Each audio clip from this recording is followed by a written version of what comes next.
Assalamualaikum warahmatullahi wabarakatuh. Alhamdulillah wassalatu wassalamu ala rasulillah wa ala alihi wa sahbihi wa mawalah.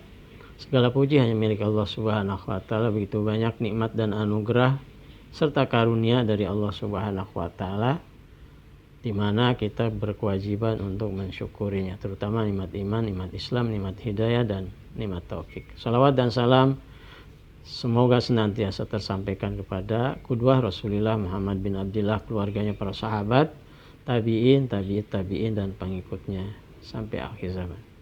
Pemirsa yang dirahmati Allah subhanahu wa ta'ala, kembali kita bersama hadis-hadis yang menjadi kewajiban umat untuk memahaminya dan untuk menyebarluaskannya atau mengajarkannya, yaitu hadis tentang kewajiban ikhlas dalam menuntut ilmu dan mengajarkannya. Bismillahirrahmanirrahim.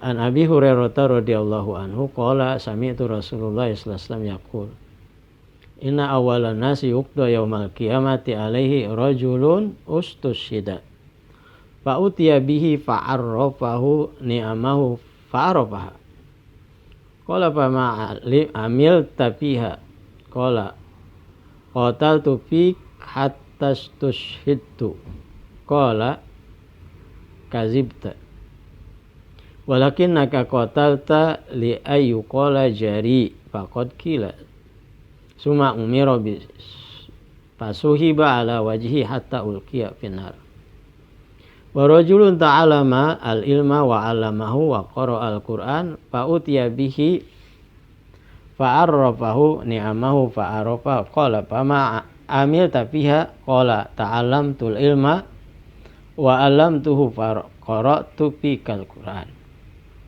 qala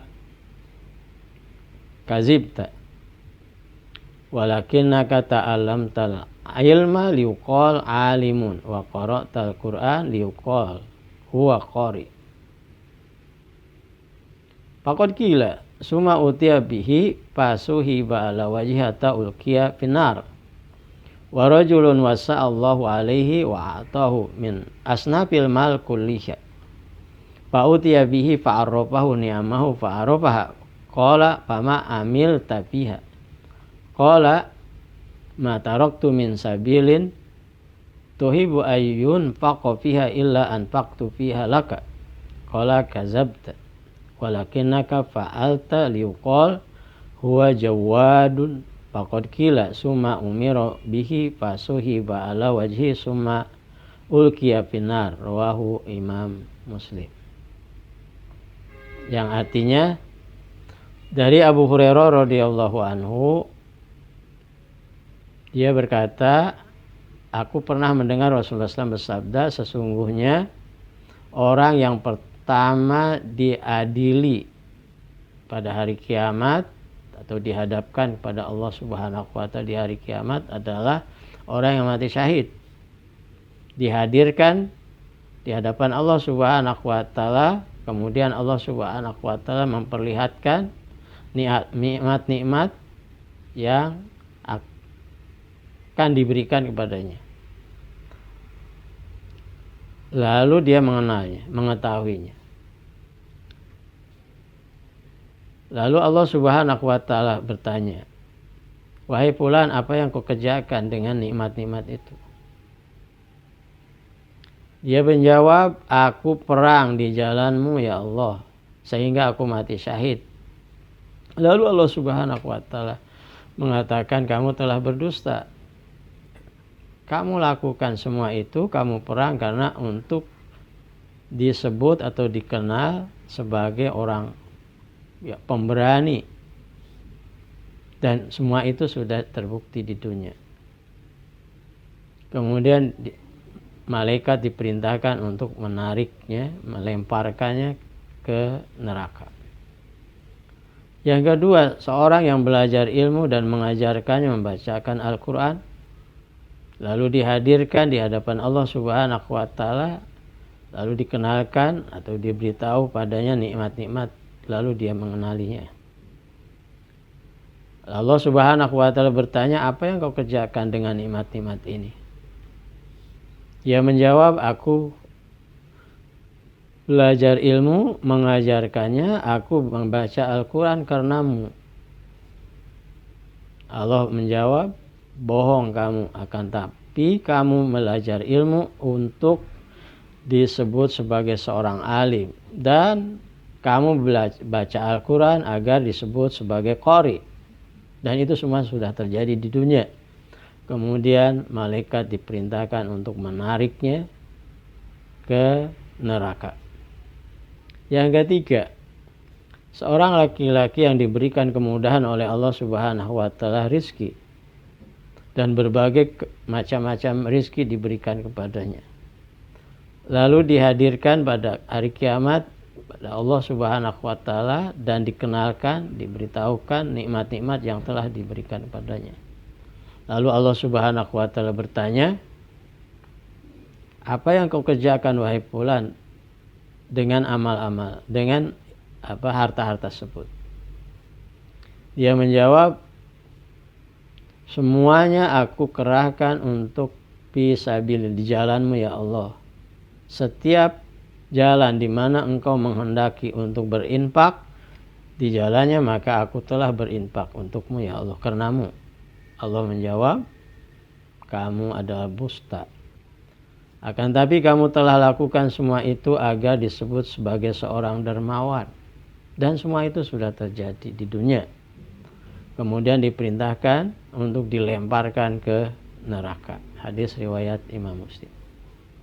Pemirsa yang dimuliakan Allah Subhanahu wa taala, dari penjelasan hadis yang cukup panjang tadi, bahwa amal yang besar, amal yang banyak belum tentu menyelamatkan kita kalau amal-amal tersebut tidak disertai dengan keikhlasan.